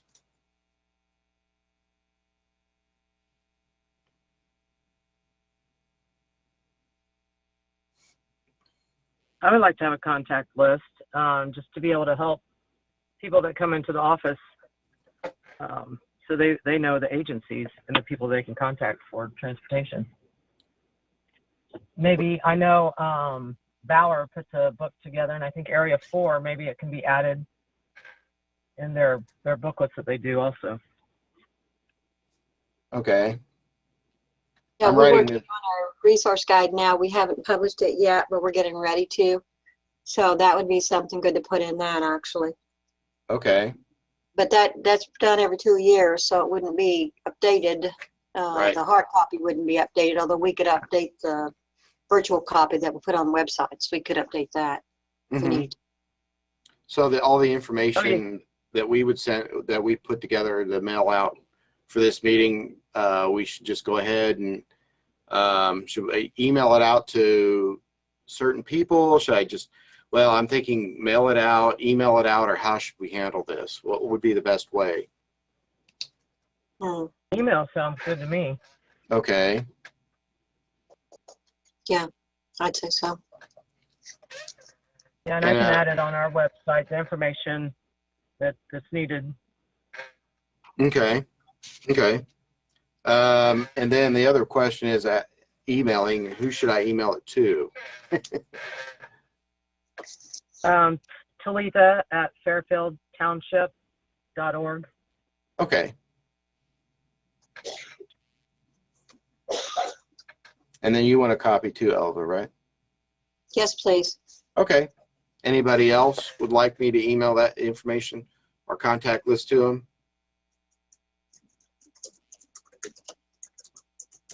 Okay, I'll go ahead and leave this out, or leave this as it is, and then I'll send that out here probably tomorrow or Wednesday, if that's okay. Okay. Thank you. And the last carry one, sure. Need more transportation options in the county or rural area. Basically, this is one that we addressed at the last one. I think we decided to remove this, and I guess since we removed it, we'll remove this one again. I mean, we have 5311 out in those rural areas, and we can't get riders, so I don't think it's still a need. You know, and it could be for groups or whatever, but so I don't. Okay. That's churches and all that. So yeah, that's yes. Okay. Okay, we'll go ahead and remove that one. Okay, this is we're now transitioning over the ones that were similar, modified, changed. Persons who have cognitive disabilities and or mental health needs are not always able to master the bus schedule, which is fairly similar to the last one, the 2015 plan. Recruit additional trainers was the first strategy. Develop a training program for trainers, provide more city bus travel training, expand city bus travel or travel training outreach to social service agencies, develop a master list of transportation options and a color hand out for community-wide distribution. I know the last one is the one we did, and basically this is the one strategy that we can specifically point to when asked by the Federal Transit Administration why we are doing it, because it was a strategy identified in a coordinated human service plan. So I definitely would like to keep this because this is basically the support as to why we are doing this. I think the other ones seem to be applicable as well. Any thoughts or changes or additions?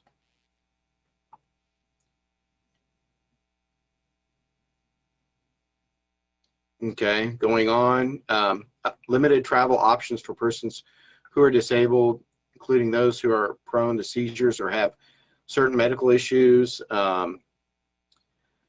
This was an interesting discussion in December, but especially about seizures. But the one strategy that was put forward in the previous one provided education and information to non-Wabash Center riders that 911 will be called when any medical emergency arises while a person is in transport, which should reduce concern about using public transportation. Oh, this is a lot.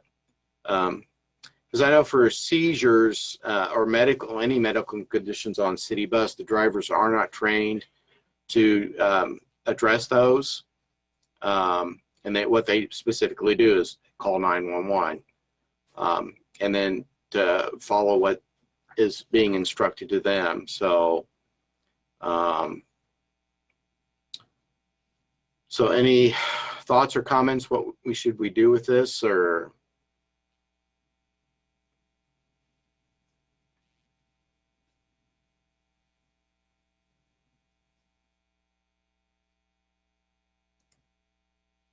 Okay, we'll just leave it and go on then. It's difficult for blind, low vision passengers getting to city bus stops and or unsafe conditions at the bus stop. And this is pretty similar. Develop better identification for individual buses which I know they have been working on that, provide better stop predictability, provide health card education. It's pretty much, it seems good to go. The same strategies seem to be applicable. Is that okay with everyone? Yes, I think so. The other thing is if they have trouble riding the city bus and they have Medicaid and some medical trips, we could transport them. Okay. That's curb to curb, so it's different than hailing a bus. Mm-hmm. You just have to schedule ahead. Okay. So should I add something to this, or it's good as what the three listed, or is okay for this? I think maybe look at additional alternatives to serve this population, possibly. I mean, like the gentleman that was talking about becoming a Medicaid provider, that's something he might be able to do as well. Mm-hmm. Okay. Okay. And then going on, all local agencies have underserved clients. This is pretty much, yeah, this one came out of the Wabash Center. I mean, and then this was just basically removed, and that the comments for December that all local agencies have underserved clients. And then the strategy would probably be seek additional funding and resources for local agencies instead of just the Wabash Center. Does he think that would be applicable? I think this is a funding issue, and we all have waiting lists for services just about, and I expect they do too. I can't speak for Wabash Center, but yeah, I know there used to be waiting lists for group home placements and things like that, like statewide. So, yeah. Okay. This doesn't say transportation; it says underserved clients. Yeah, it was kind of unspoken that I can add who have needing transportation. Okay. To help clarify that. Okay. Thank you. Okay. And then going on to the next one, Medicaid, Medicare only pays for limited medical transportation services. Because our discussion from last time was for taxi transportation. And the one thing was seeking legislation allowing Medicaid transportation vouchers. And then somebody came up with the dental bus to visit larger cities such as Lafayette and West Lafayette. I don't know if they still do that or not. Or I don't know if there's any like a private lobby group that provides like taxi services, and that does lobby for funding to provide medical transportation. I do know that I would be interested in doing something like that. I do serve Meridian Health Services. They provide me with vouchers and stuff of that nature. So yeah, I mean, just needing, like I said, information and all that stuff and how to get started with that is where I run into issues. There's a lot to do in a very little time. So okay, but for funding for all of this, you'd probably there probably some kind of legislation needs to be changed. I'm not sure. I'd have to look into that. Like I said, I do know the Medicaid. There was certain things like you guys had said that you had to file for certifications and everything else. But in terms of the other vouchers and stuff, I don't think all I had to do was invoice their office. So. Okay. So assist private providers to become certified. Would that work? I know that would help me in particular. I'm not sure about anybody else in the group, but I would definitely appreciate that.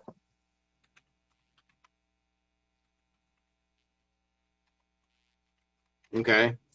Should we go ahead and then remove the dental bus, or should I check into that first and to see if they're still doing that?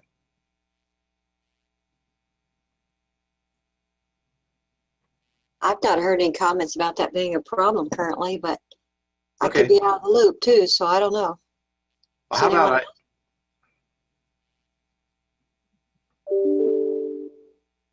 how about I go ahead and I'll look into this, and then if they do not provide service, I could actually leave it in, and if they do, or it doesn't look like it, I could remove it. How does that sound as an option?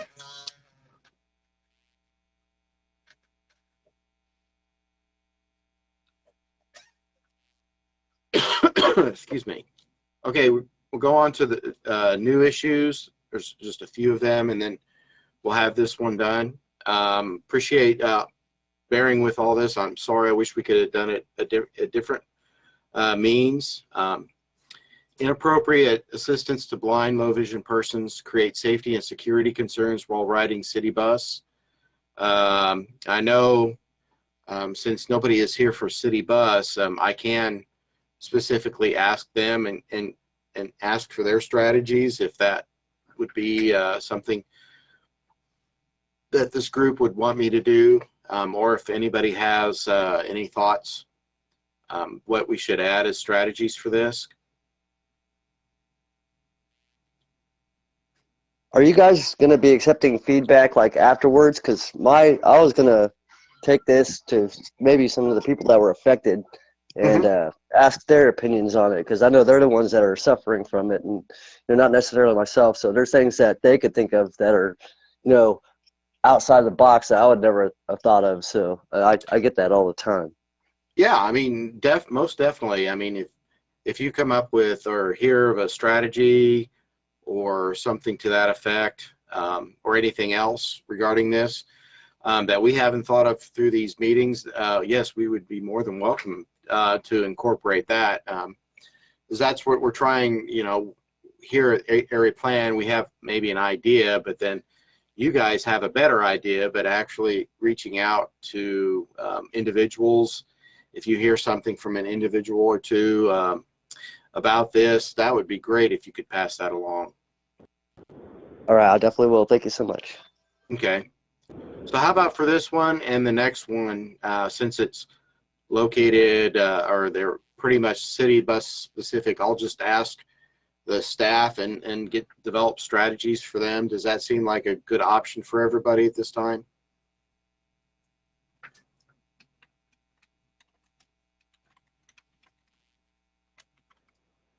Sounds good to me. Okay.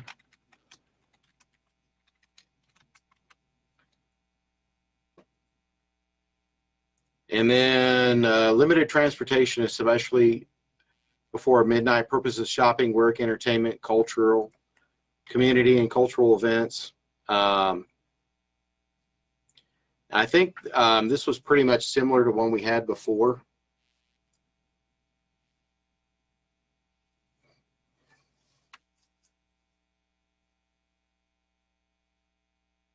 So so probably strategies, of course, would be additional service, and then of course additional money needed for the service. Would probably be the two I could think of. Yes.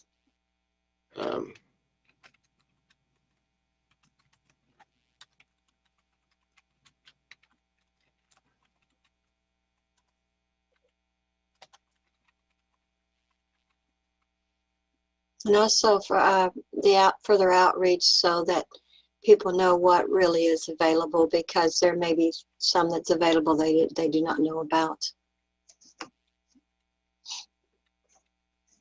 Additional outreach as to About what is currently present. what services are available. Yes. Okay. Okay. I'm glad you're doing all the typing on this instead of us. Yeah.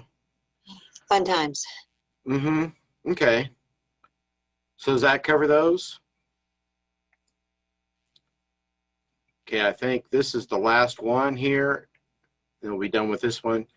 Agencies that have limited private funding and use transportation services like Uber and Lyft limit the type of trips to only medical services.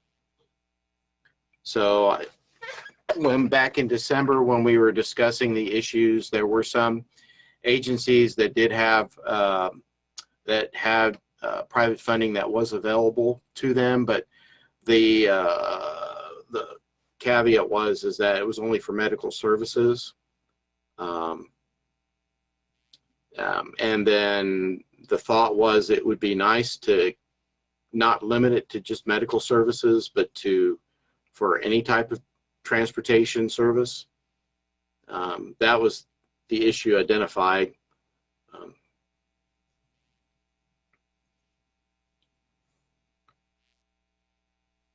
The one that comes to mind would be working with the funding donors to see if they would expand their, how would you put it? Their limits on what services can be provided.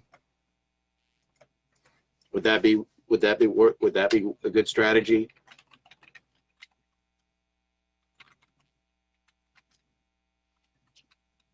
I don't know who's still doing that or if anyone is. I think the hospitals used to maybe do some of that when there was no transportation to the hospital and from the hospital at times.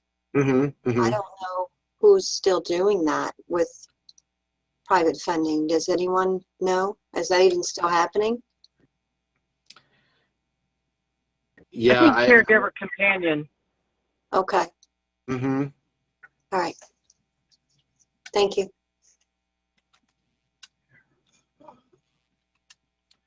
Work with private funders to expand their limits on what type of trips.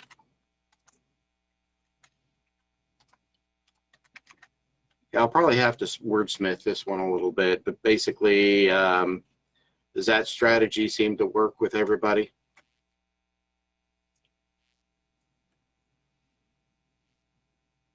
Okay, that's the last one there. And once again, I'm sorry that this seems like worse than a dentist office going through it. For income, there is. I really wish we could have done this in person because it's so much better. And this is the last one, and I appreciate everybody being patient working through this. And there, of course, this is the smallest list, so hopefully we can get through this one really quick. And thank you for really sticking with us and helping out with putting this together. For the first one, transportation options for those looking for work. Provide education about existing programs. That was the one strategy that was made available or suggested. I'm trying to think of how, how we could get the brochures to people who are looking for work. How could we, make them so that people who are looking for work do know about them? Any thoughts on that? Well, don't they still go to work one? A lot of them go to work one. I believe so, yes. Mm-hmm. And FSSA also has a program for people to go through for training and so forth. So provide brochures to Work One and FSSA? Correct. And all the trustees' offices. Okay. Mm-hmm. Mm-hmm. To Work One, SA, and all.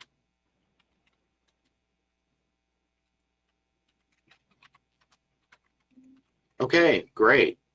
Any other ones to add, or does that seem that's pretty good listing to send them out? So if somebody's looking for a job, that's a pretty good start.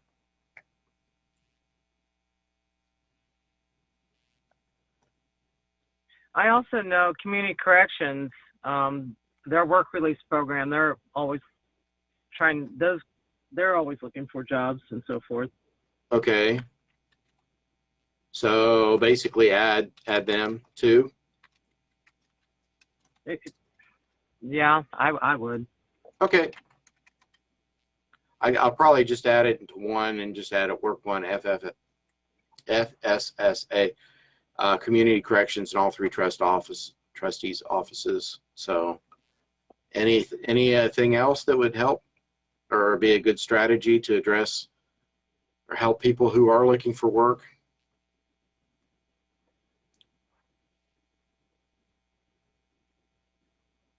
Okay, going on. I was I'm just sorry. thinking about, I'll contact Workforce Development and ask them if they have any funds for transportation for work. So, I mean, they may have some funds themselves. Okay. Mm-hmm. They've gotten a lot of funds for a lot of things, you know, this year because of everything. And I'm on their board, but we haven't met yet this month. But I'll send them an email. So let's inquire if they have anything that would supplement helping people get transportation to work. Okay. So it's So more than us just providing transportation and seeking out their services as well, right? okay. Yeah. Mm-hmm. So if you hear back from them, then we'll just add that in. So once you let me know, is that okay?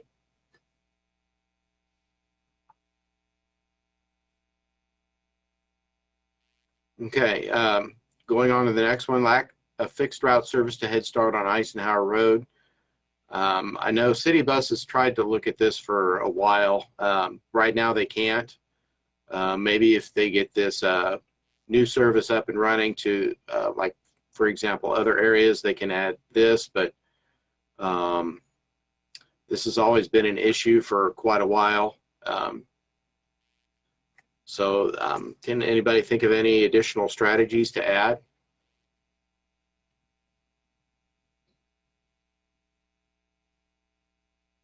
Okay, we'll leave it that one. Public transportation pickup locations often require crossing busy, dangerous roads.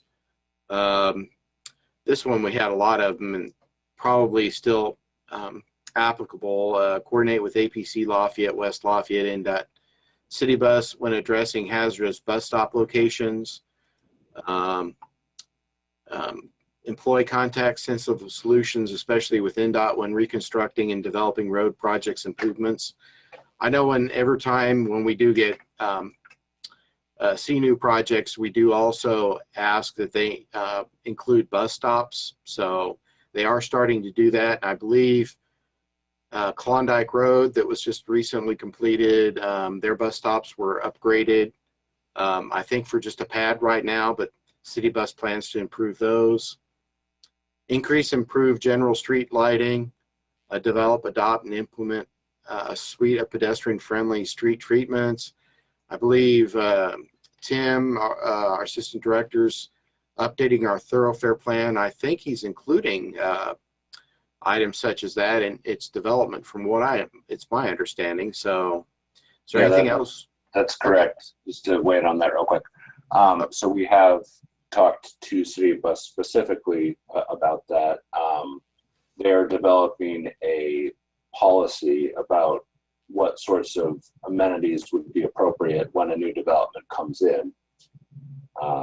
So we've kind of got that included in the plan. So that will really help when private developments come in. So, you know, if there's a new, especially in the areas where there might be a new apartment complex or something, that would be or even senior housing, that would be something where that plan could really help.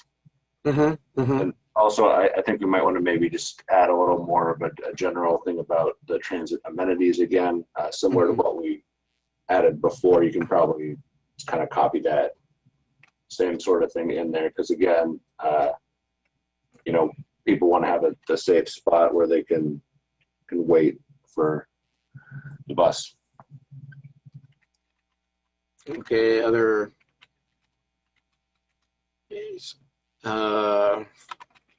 that we already discussed.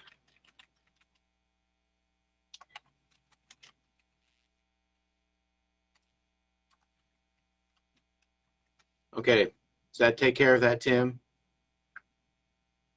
Yeah, that should be fine. Okay. Okay. Going on, these are now the ones that were modified.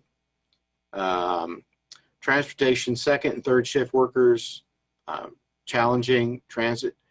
Fixed routes do not lend itself to this service, but ride sharing and other van service could possibly make it feasible. This is the thoughts of what City Bus is starting to look at instead of trying to service these, are using ride sharing and a different type of service. And of course, yes. I have something exciting to tell you. We're looking at Sway, which is a ride-sharing service, possibly coming to Tippecanoe County. Wow. We've talked to Dennis Carson about it, and he's on board with it. We would start with H38 apartments out off of Haggerty, but they will want some other sites, and they'd like to have it be sites where there's like a number of people. And these are electric cars, and you would rent it by app yourself. And it would be $8 an hour, which sounds expensive, but if 4 people took it to Walmart for 4 hours, that'd be 32 divided by 4 would be $8. Anyway, we met with Dennis Carson by Zoom last week for a long period of time, and we're putting in an application to try to bring Sway to this county, and that's a car share program. So I thought that, I mean, that's kind of some of this. Now that may or may not work so well for work unless you are doing it after hours and 4 people are going kind of thing together, because it'll sit there on the lot and have to pay for every hour. So that we'd have to work that out. Anyway. Well, that's great news. I'm excited about it. You can tell. Yeah. Sorry. So I think that probably would fit into some of the other ones, like maybe elderly and disabled. I don't know, for going to like shop. Well, maybe not shopping, but events. It could. Yep. So I'll go ahead and add that back in to look at electric ride sharing car rental. Yep. Or something like that. Yeah, it's car share. Yes, it's a company called Sway, S-W-A-Y. They're developing it, and they're going to go some other cities in Indiana as well. So they'd have to have availability of like 4 spaces, and they'll have to put in the charging equipment and all that kind of thing. So there has to be some work done on that side of it. But anyway. Okay. Great. I will add those into the other ones here. Thank you. Sure. Great. Do you think that would be work for workers like this for second and third shift or not? It could, but they'd have to, of course, pay to have it sit on. I mean, if you took 4 people, it'd be expensive. But if you're dividing the cost, it might work.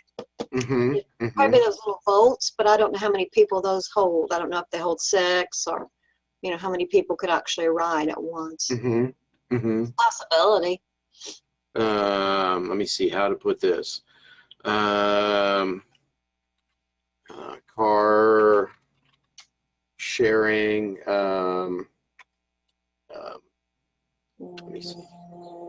Car sharing. Research car sharing opportunities. Okay. Something like that for this region. Car sharing. I'm sorry. Car sharing opportunities for various low income places, or I'd say affordable housing housing projects, or whatever you call those when a lot of people live together. It's not a congregate site, but something like that. So car sharing opportunities at affordable housing locations? Yes. We hope to put one in Otterburn and one in H38. They'll want some more in Lafayette. So. Okay. Cool.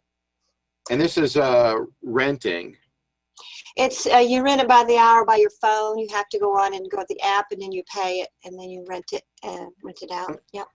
So basically, it almost sounds like the scooters, but cars instead. Yes, and they're electric. Oh, okay. Yeah. Excellent.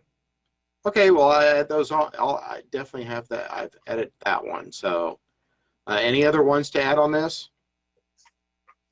We're getting through this one, and once we get this done, we'll be done. So if you could bear with us just a little bit longer. Lack of affordable transportation for low-income persons who are unable to afford bus passes. The strategies: seek additional financial resources for nonprofit agencies, provide education about existing programs, and seek support from service clubs. Do those seem to be still fit this one, or any changes and new ones, or should we just leave it as it is?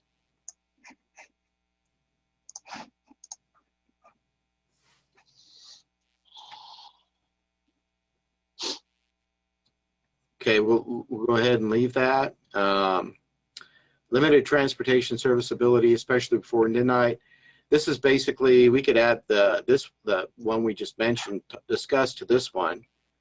Provide additional transit service, seek additional federal, state, and whatnot for funding for city bus. Develop increased safety on buses at stops.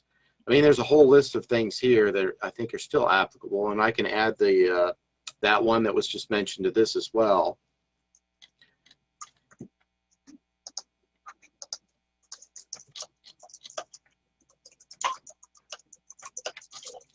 Any additional ones that we could add here? If not, we'll go on. Frequency of city bus service can make it challenging to get to work on time, especially if there is a need to chain trips, such as dropping children off at daycare and then going to work. I know this is an issue, and we've had this issue in the past. And matter of fact, since we've had it in this document, city bus can tap funds, for example, for their child care facilities, so that it helps them to secure the funding for it, so they can actually address this. So, and then we had two, provide assistance and education to low-income persons concerning time management. That was one strategy that we identified. Additional city bus child care facilities. They have two right now, one in Lafayette, next to their transfer station, and they have one in Wabash Landing. Any changes, or should we leave this alone?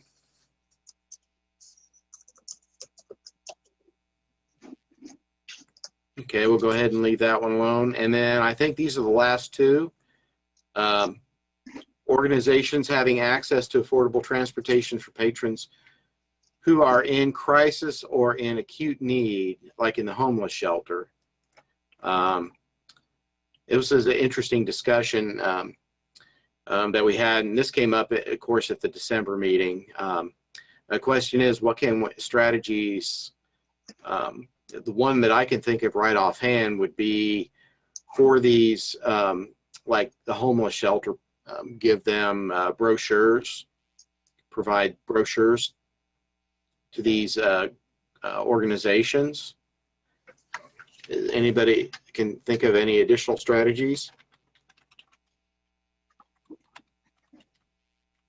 Is there any possibility, Doug, of reduced fees for these people? Like, might there be some sort of grant or like fee assistance program that could be advertised, just so that these persons might know that, you know, they can get around for less, and that can maybe ease some of the financial burden on them?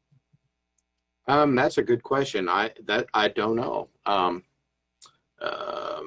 I could add that as a strategy. Seek out, would say, organizations or persons who may be able to reduce the cost. Yeah, maybe just say funding opportunities or funding grant opportunities or something like that. Yeah.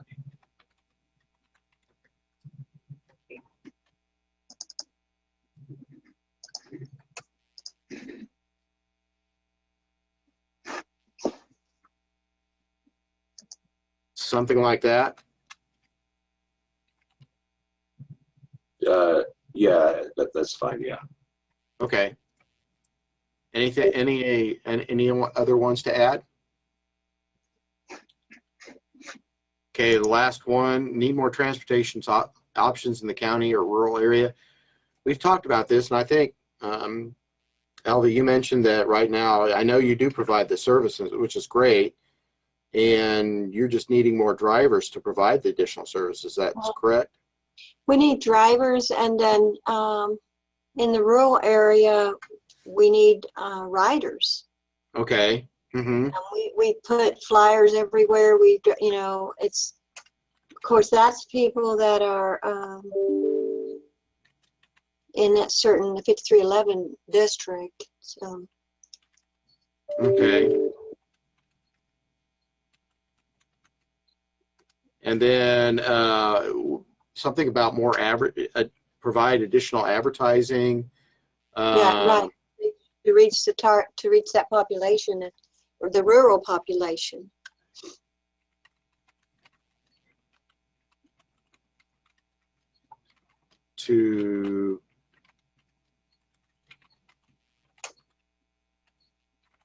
Okay, is that? Yeah, that's good. Yeah. Okay. Perfect. Okay. Okay. Any? Can you think of any others?